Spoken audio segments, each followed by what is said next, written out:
Entertainment Surya Jyothika தயாரிப்பில் பிரேம்குமார் இயக்கத்தில் கார்த்தி மற்றும் அரவிந்த் சாமி நடிக்கும் மெய்யழகன் செப்டம்பர் 27 முதல் உங்கள் அபிமான திரையரங்குகளில். பழனிமலை சித்தர்களால் 18 வகை மூலிகை மற்றும் கங்கை நீர் கொண்டு தயாரிக்கப்பட்டது கிரியா விபூதி சோப். நக்கீரன் நேயர்களுக்கு வணக்கம். ஒன்றிய நிதியமைச்சர் நிர்மலா சீதாராமனுக்கு நெருக்கடி முற்றுகிறதா?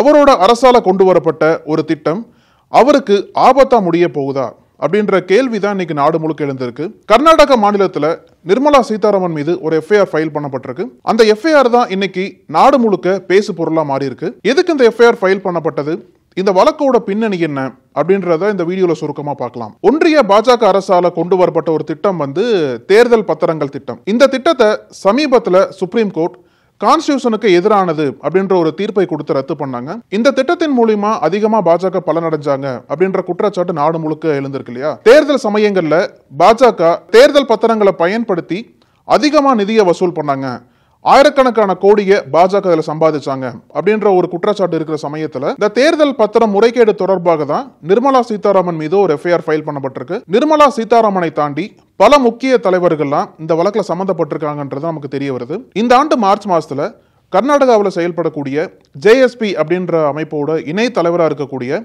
ஆதர்ஸ் ஐயர் ஒரு கம்ப்ளைண்ட் ஃபைல் பண்றாரு. எங்க ஃபைல் பண்றாரு அப்படின்னா திலக் நகர் போலீஸ் ஸ்டேஷன்ல இந்த கம்ப்ளைண்ட் ஃபைல் பண்றாரு. என்ன குற்றச்சாட்டு சொல்றாரு அப்படின்னா, அதாவது நிர்மலா சீதாராமன், அமலாக்கத்துறை, பாஜகவோட தேசிய தலைவர் ஜேபி நட்டா, அப்புறம் கர்நாடக பாஜக தலைவராக இருக்கக்கூடிய பிஒய் விஜயேந்திரா, இவங்க எல்லாமே சேர்ந்து முறைகேடு பண்ணியிருக்காங்க. இந்த தேர்தல் பத்திரங்களை பயன்படுத்தி மாபெரும் முறைகேடு பண்ணியிருக்காங்க. இது தொடர்பாக விசாரணை பண்ணணும் அப்படின்ற கம்ப்ளைண்ட்டை இவர் தாக்கல் பண்றாரு. ஆனால் மார்ச் மாசத்துக்கு அப்புறம் இந்த கம்ப்ளைண்ட்ல எந்த விதமான நடவடிக்கை எடுக்கப்படாதன் காரணத்துக்காக இவர் நீதிமன்றத்தை நாடுறார். அதாவது எம்எல்ஏ எம்பிக்கள் தொடர்பாக வழக்குகளை விசாரிக்கக்கூடிய சிறப்பு நீதிமன்றத்தில் இவரோட மனுவை தாக்கல் பண்றாரு. அந்த மனுவை விசாரிச்ச நீதிமன்றம் இப்ப சமீபத்தில் இதற்கான ஆதாரம் இருக்குது அப்படின்ற ஒரு தீர்ப்போட நிர்மலா சீதாராமன் மீதும் இதுல குற்றம் சாட்டப்பட்ட எல்லார் மீதும் எஃப்ஐஆர் ஃபைல் பண்றதுக்கு பெங்களூர் போலீஸுக்கு உத்தரவு போடுறாங்க. அதை தொடர்ந்து தான் பெங்களூர் போலீஸ் எஃப்ஐஆர் ஃபைல் பண்றாங்க. இப்போ இவங்க மீது வைக்கப்பட்ட குற்றச்சாட்டு என்னன்னு கேட்டீங்கன்னா, நடந்து முடிந்த நாடாளுமன்ற தேர்தல் சமயத்துல பாஜக மீது ஒரு பெரிய விமர்சனம் எழுந்தது. அதாவது இந்த அமலாக்கத்துறை, சிபிஐ போன்ற மத்திய அமைப்புகளை பயன்படுத்தி பல்வேறு பெரு நிறுவனங்களை மிரட்டி, அந்த நிறுவனங்களோட தலைவரை மிரட்டி தேர்தல் பத்திரங்கள் மூலியமா பாஜக அதிக நிதி திரட்டியது அப்படின்ற விமர்சனம் பாஜக மீது தொடர்ந்து வைக்கப்பட்டது. இந்த விமர்சனத்திற்கு வலு சேர்க்கிற விதமா தான் இந்த குற்றச்சாட்டு வந்திருக்கு. இந்த வழக்குல பாத்தீங்கன்னா நிர்மலா சீதாராமன் முதல் குற்றவாளியா சேர்க்கப்பட்டிருக்காங்க.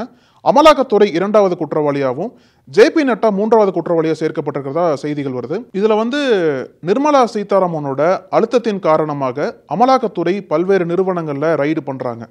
அந்த ரைடோட பயத்தின் காரணமாக அந்த நிறுவனங்களோட தலைவர்கள் எல்லாமே பாஜகவுக்கு தேர்தல் சமயங்கள்ல நிதி கொடுக்கறாங்க. இதுல ஒட்டுமொத்தமா 8000 கோடி சம்பந்தப்பட்டிருக்கு அப்படின்ற குற்றச்சாட்டை ஆதர்ஸ் ஐயர் இதுல வைக்கிறாரு. இதற்கு உதாரணமா அவர் 2 நிறுவனங்களை மேற்கோள் காட்டுறார். ஒன்னு வேதாந்தா, இன்னொன்னு அரபிந்தோ ஃபார்மா. இந்த 2 நிறுவனங்கள் மீதும் முறைகேடு இருந்தது.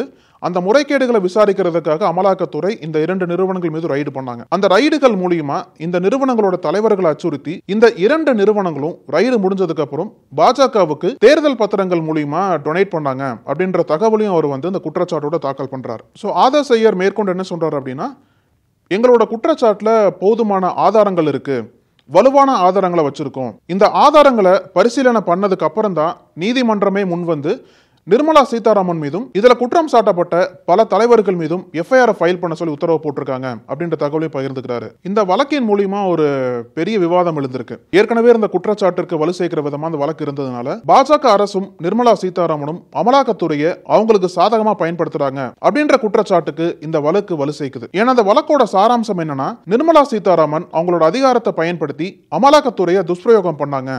அவங்கள ரகசியமா அமலாக்கத்துறைக்கு பல ரகசிய உத்தரவுகள்லாம் பிறப்பிச்சு அதன் மூலியமா பல்வேறு நிறுவனங்களை அச்சுறுத்தி பாஜகவுக்கு இவ்வளவு பெரிய தொகையை நிதியா வந்திருக்கு. இதுல நிர்மலா சீதாராமனோட பங்கு அதிகமா இருக்கிறதா எதிர்க்கட்சிகள் குற்றம் சாட்டிட்டு இருக்காங்க. ஏன்னா இந்த தேர்தல் பத்திரங்கள் திட்டத்தின் மூலியமா பாஜக தான் அதிக நிதியை சேர்த்தாங்க. இந்த பின்னணியில இவ்வளவு பெரிய ரகசிய சதி நடந்திருக்கிறதா ஆதர்ஸ் ஐயர் குற்றம் சாட்டியிருக்காரு. இது தொடர்பா எதிர்க்கட்சிகள் எல்லாம் நிர்மலா சீதாராமன் உடனே பதவி விலகணும் அப்படின்ற ஒரு கோரிக்கை வச்சிருக்காங்க. அது மட்டும் இல்லாம சுப்ரீம் கோர்ட்டோட மேற்பார்வையில இதற்கு தனியா ஒரு விசாரணை குழு அமைச்சு இந்த வழக்கை விசாரிக்கணும் அப்படின்ற கோரிக்கை வச்சுட்டு வராங்க. இப்போ பெங்களூரு போலீஸோட அடுத்த கட்ட நகர்வா என்ன இருக்கு அப்படின்னா, இப்போ எஃப்ஐஆர் ஃபைல் பண்ணிட்டாங்க. திலக் நகர் காவல் நிலையத்தில் எஃப்ஐஆர் ஃபைல் பண்ணப்பட்டிருக்கு. ஆனா இதை பெங்களூர் போலீஸ் சிஐடி கிட்ட கொடுத்துடலாம் அப்படின்ற முடிவெடுத்திருக்கிறதா தகவல் வருது. இது தொடர்பா இப்போ பெங்களூர் போலீஸ் உயரதிகாரிகள் ஒரு ரகசிய கூட்டத்தை கூட்டி ஆலோசனைகள் பண்ணியிருக்காங்க.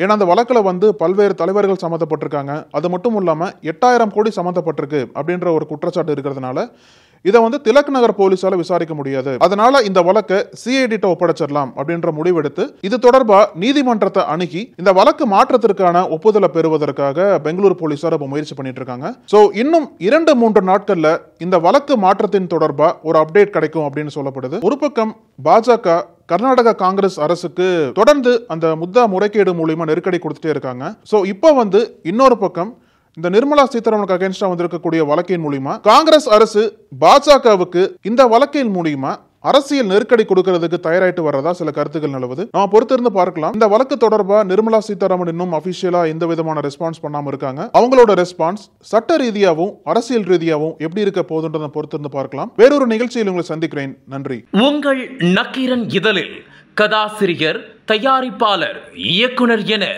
பன்முகம் கொண்ட திரைக்கலைஞர் VC குகநாதன் எழுதி வரும் சினிமா கொட்டகை பரபரப்புக்கு பஞ்சமில்லா தொடர். வாங்கி படியுங்கள்.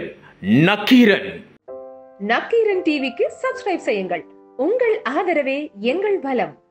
ஆசிரியர்களுக்கு நண்பனாகவும் மாணவர்களுக்கு ஆசானாகவும் திகழும் தேர்வு வழிகாட்டி. ஒவ்வொரு பாடத்திற்கும் அனுபவமிக்க ஆசிரியர்களின் துல்லியமான தெளிவான விடைகள். CNC இருக்கு, தேர்வு பயம் எதற்கு? இது தீரன் பப்ளிஷிங் ஹவுஸ் விற்பனை வெளியீடு.